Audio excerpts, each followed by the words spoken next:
The following video is available in audio-only format on the free Red Pill Philosophy smartphone app. If you were about to hit the gym or go for a walk or on your way to work, just pop in your headphones and take this video on the go with you. To download the free app, just click the link below. Hey, what's up everybody? Thanks a lot for tuning into Red Pill Philosophy. Today I am joined by Mason.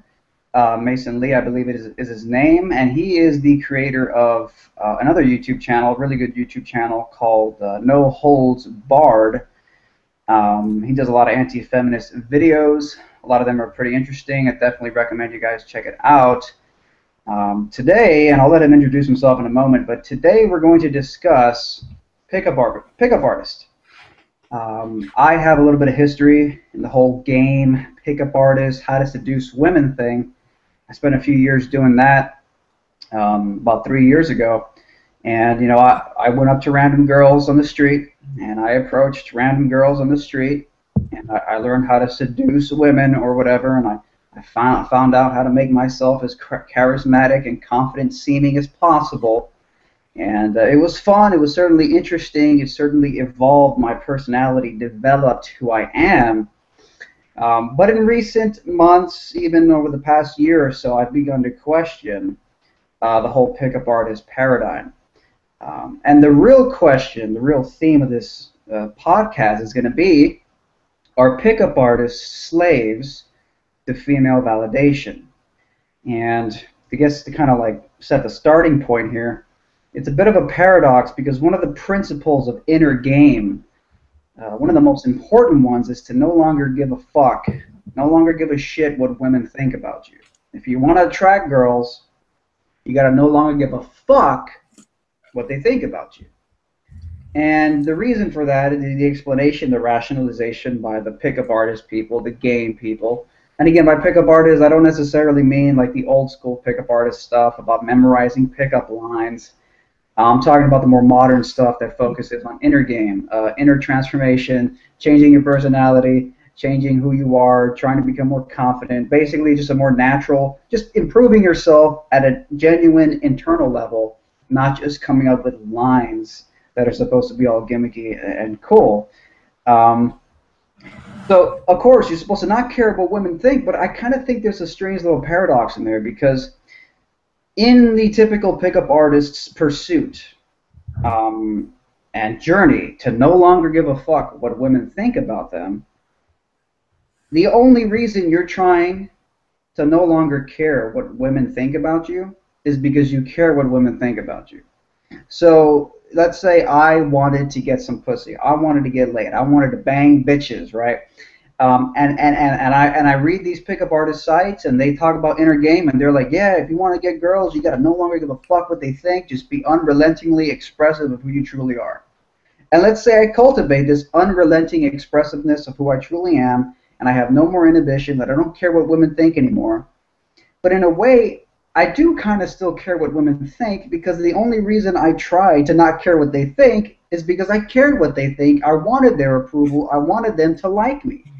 And I wonder if there's still a leftover residue of slavery and subservience to women. And of course, as I talk about these anti-feminist stuff, as you know, people like Mason here have their channels and they talk about, you know, the MGTOW ideas, men going their own way.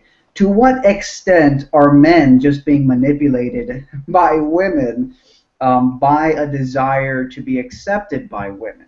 So we're going to go deep into that. Mason, I don't know if you want to jump in and just give us a little bit info about your channel, what you do, etc. Well, yeah, I started my channel. Yeah, thanks very much for the good introduction, by the way, as well, Chris.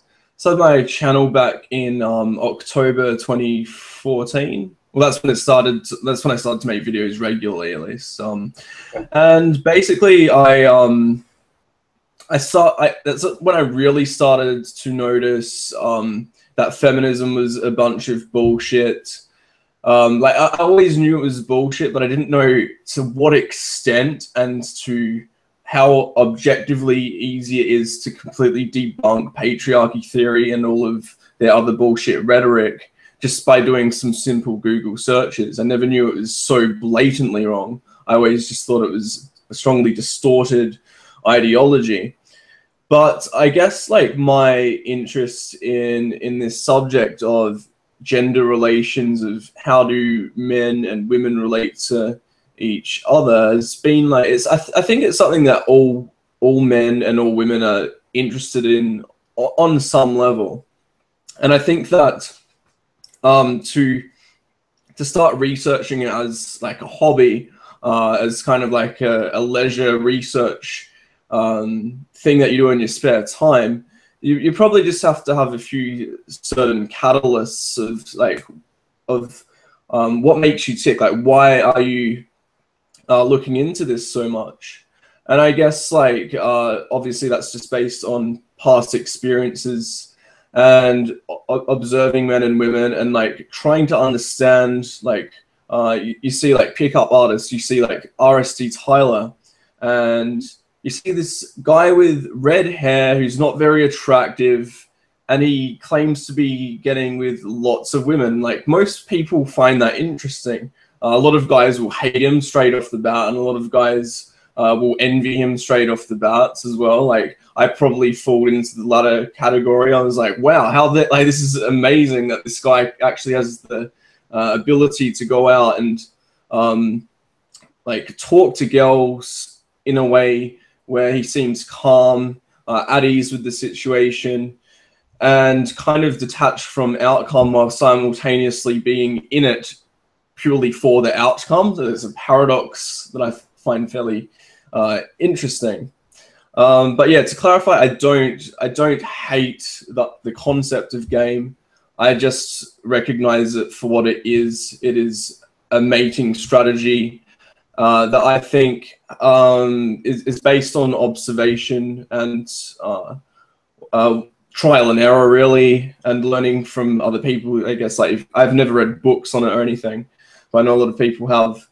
And I guess I find it interesting to observe and analyze it, and I've tried to kind of like use those tactics in the past, definitely. But I think that where do you draw the line between like understanding it and using it, and I guess becoming obsessed with it to the point where like it becomes all about the outcome instead of a detachment from it? Yeah, that's the interesting thing about the pickup artist, or the guy who's worked on his game and has become super confident. And this is coming from me myself, who I spent a good year and a half to 2 years literally just focusing on that. And I'm not sure whether to think of my progress as actual, like, ooh, look how empowered and liberated I am from women's approval. Like, I don't give a fuck what women say anymore. I don't know if it's a sign that I've improved myself, or if it's actually just if I'm just deeply scarred, and deeply scarred because because everything that I did to improve myself was based on wanting women's approval. And the question is this desire for women's approval inherently flawed or retarded or pointless? Is it natural or is it cultural? Yeah, exactly. Is it symptomatic of women's manipulation, that the only value women have on average, in not all women, not always, but on average, is the only value they have, how much resource, scarcity, how much resource, exactly. So I guess why don't you go into that? So yeah, I guess like what I was thinking of a second ago when you were talking is I was thinking to myself, what is it called when a woman pursues game? There's no such thing. Because for a woman to have game, all she has to do is put on some face paint and wear some nice clothes and go to a bar and wait for men to buy her drinks. So the idea that game even exists is kind of, fairly it's pretty much evidence that we live in a gynocentric society, a society where men are expected to pander to the whims of females as a reproductive strategy. And I guess there are biological components to that, obviously. A woman has a womb, a man doesn't. And I guess, like, with that comes some level of, I guess, monopoly on procreation, some kind of scarcity that men have to overcome. But I think that to the extent that it exists now is, although there is a biological element to it, and this is where people get fairly conflicting views, is like, is it biology, or is it social engineering? And I think to say it's one or the other is ridiculous, because I don't see how one could exist without the other. How could you engineer a species if it doesn't have a biological propensity for certain behavior to manifest? So the reason I think that we live in such a gynocentric society, to put it that way, is because when you live in a society where I guess men don't have sexual access very easily, where there are a lot of challenges to get sex, what you end up with is a very consumer-oriented society. You have men saying, "Oh, I can't attract women. I better buy a better car. I better buy another jacket. I better do this, do that." And a lot of the time, it will result in, money being circulated. And I guess another interesting thing is that in countries that have high levels of sexual repression, they have higher levels of addiction. So I think that a lot of drug addictions come from unfulfilled desire to bond physically with a member of the opposite sex. It's a type of compensation. So with game, essentially what that is it's understanding this dynamic on a very observational level, because it's not as simple as men going out and quote pandering to women. Women will find that disgusting. It's very much about finding what makes them tick and almost acting in a way that will make them respond to you. So it's almost like a ritual.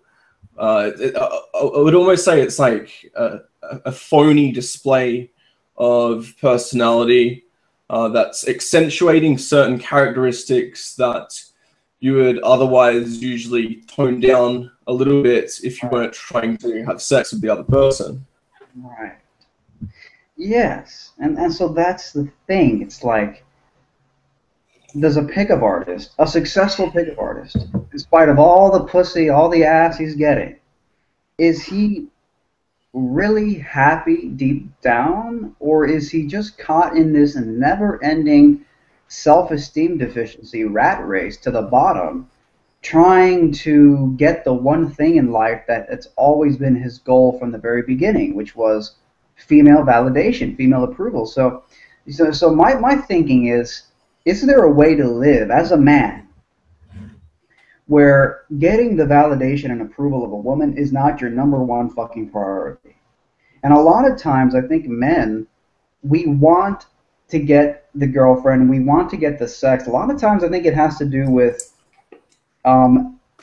impressing our friends, actually, impressing our male friends. And I think a lot of times that's why, this is one thing that I realized during my pickup years, this is some self-knowledge that happened for me, was that I noticed that when I would go out alone to go talk to girls and, get good or whatever, even after many months, over a year of doing it, where I'd had a lot of successes, I would often suck when I was by myself. But if I would bring an old friend along, or like a cousin along, and we would go out together, my game performance would be 1,000 times better. And I didn't really know why at first. And it took me quite some time to finally realize that the reason I performed better in talking to girls and getting numbers and seducing them was because my friends were there and I wanted to impress them.